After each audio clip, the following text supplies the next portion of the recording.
السلام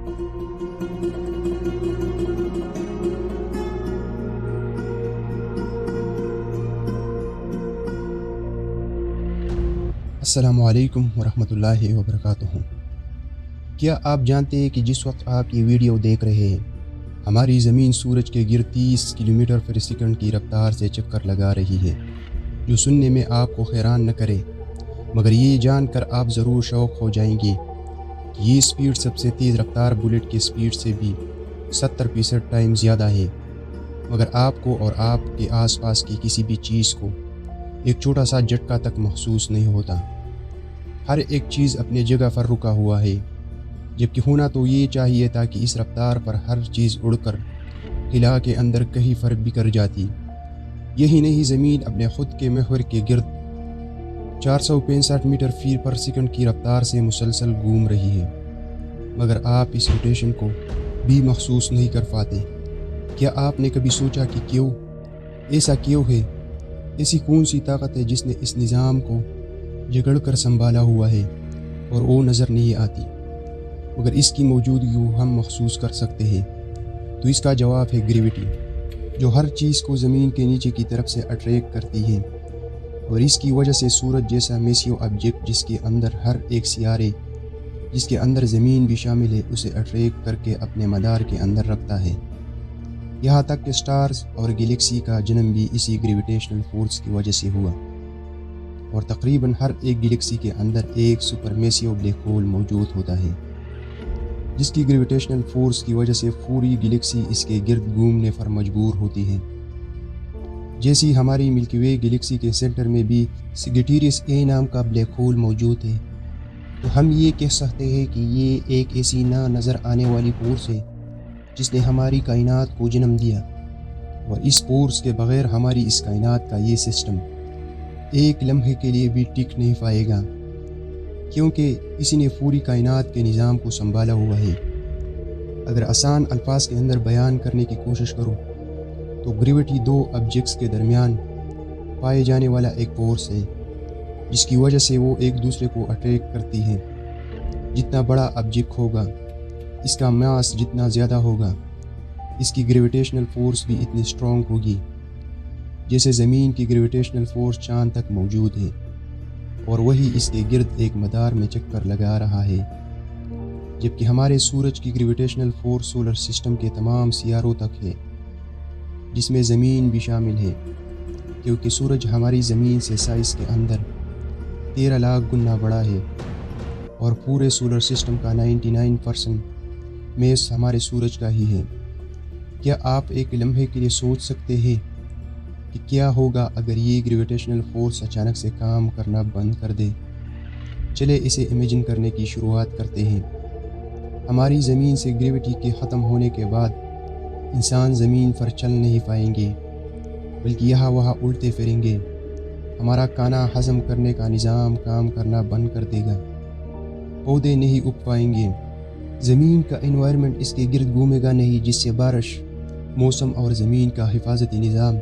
جو کہ زمین کو سورج اور خلا سے آنے والے مسلسل خطروں، مثلا سولر ویوز، ریڈیشن اور اسٹرائڈ وغیرہ سے بچاتا ہے، سب کچھ ختم ہو جائے گا۔ بایولوجیکل پروسیس ختم ہونے کی وجہ سے زمین پر زندگی ختم ہو جائے گی، کچھ بھی پہلے کی طرح نارمل نہیں رہے گا، سب کچھ بے ترتیب اور درم برم ہو جائے گا۔ اس فورس کو ڈسکور کرنے کا کریڈٹ نیوٹن کو دیا جاتا ہے، جس نے 17 سنچری کے اندر اپنے سر پر ایک سیب گرنے کے بعد یہ سوچنا شروع کیا کہ ایسا دراصل ہوتا کیوں ہے،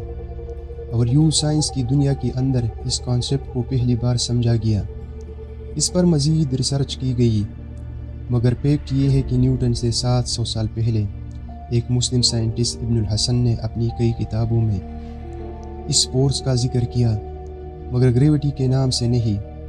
لیکن کیا آپ جانتے ہیں کہ آج سے 1400 سال پہلے قرآن کریم کے اندر اس گریویٹیشنل فورس کے بارے میں بیان کیا گیا ہے، جب دنیا اس کے نام تک سے واقف نہیں تھی؟ ان لوگوں کی تصور صرف سورج اور چاند کی موجودگی پر ختم تھی۔ سورہ مرسلات آیات 25 سے 27 کے اندر اللہ پاک فرماتے ہیں، کیا ہم نے زمین کو سمیٹنے والی نہیں بنایا؟ یعنی زندہ اور مردوں کو، اور اس پر اونچے اونچے پہاڑ رکھ دیے، اور تم لوگوں کو میٹھا پانی پلایا۔ دوستو، اس آیات مبارکہ میں عربی الفاظ کفاتاً پر غور کریں، جس کا مطلب ہے سمیٹنے والا، یعنی اپنے آس پاس کھینچنے والا یا اکٹھا کرنے والا۔ یہ سب سے بہترین الفاظ ہے گریویٹی کو ایکسپلین کرنے کے لیے، جبکہ اس سے اگلی آیات کے اندر زندہ اور مردوں سے مراد انسان اور بے جان ایلیمنٹس، جس کے اندر اسٹرائڈ اور چاند جیسے آبجیکٹ شامل ہیں، انہیں زمین سمیٹ کر اپنے گرد تھامے ہوئے یا مضبوطی سے پکڑے ہوئے ہیں۔ یہ الفاظ چیزوں کو جمع کرنے کے علاوہ انہیں اٹریکٹ کرنے کے اندر بھی استعمال ہوتے ہیں، جو کہ نیوٹن نے اپنی کتاب میتھمیٹیکل نیچرل آف فلسفی کے اندر یوں بیان کیے کہ گریویٹی جیسی کوئی فورس موجود تو ضرور ہے، لیکن وہ کام کیسی کرتی ہے، ایسے دراصل ہوتا کیوں ہے، اس بارے میں کوئی تصور نہیں ہے۔ فرض کریں کہ ہم یونیورس سے ہر ایک فزیکل آبجیکٹ، یعنی اسٹرائڈ، سٹار، پلینٹس، گلیکسی اور چھوٹے سے چھوٹے آبجیکٹ یعنی گیس اور ڈسٹ کے ایٹمز کو بھی، یعنی ہر ایک چیز کو نکال دیں یا بالکل خالی کر دیں، تو خلا میں پیچھے کیا بچے گا؟ آپ سب کا یقیناً جواب ہوگا کہ کچھ بھی نہیں، بالکل ایک خالی جگہ۔ یہ جواب بظاہر تو ٹھیک ہے، لیکن پوری طرح سے بالکل نہیں، کیونکہ خالی اسپیس بھی خالی نہیں ہے۔ یہ ایک فیبرک یا سیدھے کاغذ کی طرح ہے، جسے بینڈ اور پریس کرنا بھی ممکن ہے، یعنی اسے ویوز کی صورت میں ہلایا جا سکتا ہے، جسے کازمکس فیبرک کہتے ہیں۔ نیوٹن کو پتہ تھا کہ ایک گریویٹی جیسی فورس موجود ہے، جو ہمارے چاند کو ایک نہ نظر آنے والی رسی سے باندھے ہوئے ہے، اسے ہلنے نہیں دیتی۔ یہ فورس نظر بھی نہیں آتی، اور نہیں وہ اس کے بارے میں کچھ جانتا ہے کہ یہ کام کیسے کرتی ہے۔ جس کے 10 سال بعد آئنسٹائن نے اسپیس اور ٹائم کا کانسیپٹ دیا اور ہمیں بتایا کہ خلا ہمیں جیسے نظر آتی ہے، دراصل ایسی نہیں ہے، بلکہ یہ کپڑے کی طرح ہے جسے بینڈ کرنا پاسبل ہے۔ چلو آپ کو ایک مثال سے سمجھاتے ہیں۔ فرض کریں کہ ایک سنوکر ٹیبل کی جگہ ہماری اسپیس ہے، اور اس میں موجود بالز تمام سٹار اور پلانٹس، جنہیں ہٹ کرنے پر یہ سیدھا آگے کی طرف یا پیچھے کی طرف آزادی سے جا سکتے ہیں۔ لیکن کیا ہوگا اگر اس ٹیبل کے اندر میں ایک بہت بڑا آبجیکٹ اٹھا کر اس ٹیبل پر رکھ دوں؟ اب اسپیس ٹائم یہ کہتا ہے کہ جہاں پر یہ بڑا آبجیکٹ رکھا جائے گا، وہاں پر اسپیس بینڈ ہو جائے گا۔ جیسے ایک سیدھے کپڑے کے اندر آپ ایک بڑی بال کو رکھ کر دیکھ لیں، اس کی وجہ سے کپڑے کی آس پاس کا ایریا تھوڑا سا بینڈ ہو جائے گا، اور یہ بال جتنا بڑا اور جتنا میسو ہوگا، یہ ایفیکٹ اتنا ہی زیادہ ہوگا۔ یہ ایفیکٹ جو کہ اس میسو آبجیکٹ کی وجہ سے پیدا ہو رہا ہے، یا اس کی وجہ سے جہاں تک ایریا بینڈ ہو رہا ہے، یہ اس بڑے آبجیکٹ کی گریویٹی ہے، جس میں آتے ہی اسے سائز اور میس کے اندر موجود چھوٹے آبجیکٹ گریویٹیشنل فورس کی وجہ سے اس کے گرد گھومنے لگیں گے، بالکل ایسا ہی جیسے زمین کے بڑے سائز کی وجہ سے اس کی گریویٹیشنل فورس چاند تک جاتی ہے، اور سورج کی پلوٹو سیارے تک۔ جبکہ اگر دو ایک جیسے سائز اور میس کے آبجیکٹ ایک دوسرے کے پاس آ جائیں، تو وہ ایک دوسرے کو اپنی گریویٹیشنل فورس کی وجہ سے اٹریکٹ تو کریں گے ہی، لیکن ساتھ ساتھ اسپیس ٹائم کے اندر ایک ہلچل یا ویوز بھی پیدا کریں گے، جنہیں گریویٹیشنل ویوز کہتے ہیں۔ یہ بالکل سمندری لہروں کی طرح کی ویوز ہوتی ہے، جیسے ایک بوٹ یا سمندری جہاز سمندر سے گزرتے ہوئے اس کے اندر تھوڑا سا ڈپ یا دھنسا ہوا سمندر کے اندر ہلچل پیدا کرتے ہیں، آگے کی طرف بڑھتا ہے اور ویوز کو اپنے پیچھے چھوڑ جاتا ہے۔ گریویٹی بھی بالکل ایسے کام کرتی ہے۔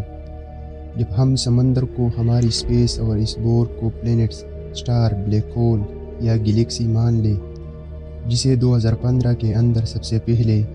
لیزر انٹرفیرنس گریویٹیشنل ویوز کی آبزرویٹری نے دنیا کو بتایا، لیکن کیا آپ یقین کریں گے کہ قرآن پاک کے اندر اسے 1400 سال پہلے بیان کیا گیا ہے؟ سورۃ الانبیاء آیات نمبر 33 کے اندر اللہ تعالیٰ فرماتے ہیں، اور وہی تو ہے جس نے رات اور دن اور سورج چاند کو بنایا، یہ سب یعنی سورج اور چاند ستارے آسمان میں اسی طرح چلتے ہیں جیسے تیر رہے ہیں۔ عربک ورڈ یسبحون نہ صرف کائنات میں موجود ہر آبجیکٹ کی آربٹ موشن کو بیان کر رہے ہیں، بلکہ یہ بھی بتا رہے ہیں کہ ہماری اس پوری کائنات یا اسپیس کے نیچر کیا ہے، یہ کیسے کام کرتی ہے۔ اور ناسا آج ہمیں بتاتی ہے کہ یہ سب آبجیکٹ خلا کے اندر ایسے تیر رہے ہیں جیسے ایک بوٹ سمندر میں تیرتی ہے، جو ہمیں ایک بار پھر سے بتاتا ہے کہ قرآن اسی خالق کی کتاب ہے جو زمین اور آسمان کو پیدا کرنے والا اور اپنی اس کریشن کے بارے میں ہر ڈیٹیل کو جانتا ہے۔ کیا اب بھی کوئی شک رہ جاتا ہے کہ یہ اسی خالق کا کلام ہے جو ہمیں بار بار اس کائنات پر غور و فکر کرنے کی دعوت دے رہا ہے، تاکہ ہم اس کی نشانیوں کو دیکھ کر اور اس کی موجودگی کو محسوس کریں، تاکہ دنیا میں اپنے آنے کا مقصد جان پائے۔